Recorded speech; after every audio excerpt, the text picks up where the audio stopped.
L'Afrique possède 60% des réserves de matières premières. Elle possède 40% de la réserve mondiale d'or, 33% de la réserve de diamants, 80% de la réserve mondiale de coltan, l'un des précieux minéraux pour la production de téléphones et de l'électronique. Le plus gros de cette réserve étant en République démocratique du Congo. L'Afrique possède 60% des réserves de cobalt, le minerai pour la fabrication des batteries de voitures. L'Afrique possède 11% de la réserve mondiale de pétrole et de gaz naturel.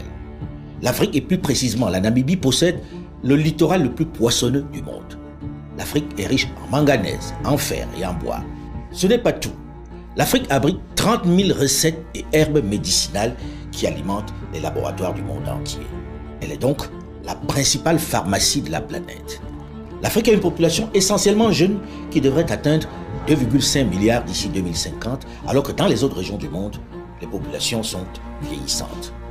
Tous ces paramètres nous montrent bien à quel point l'Afrique est potentiellement riche. Peut-on espérer être plus doté? Comment peut-on être aussi bien loti par Dieu et dans le même temps avoir une population aussi pauvre et aussi malheureuse qui vit dans une telle misère?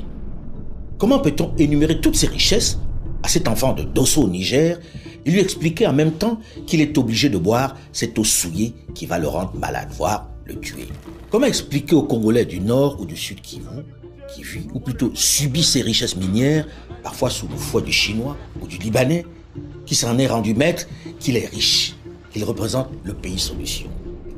Comment peut-on bénéficier d'un tel potentiel et vivre autant l'enfer? Comment expliquer à ces migrants qui risquent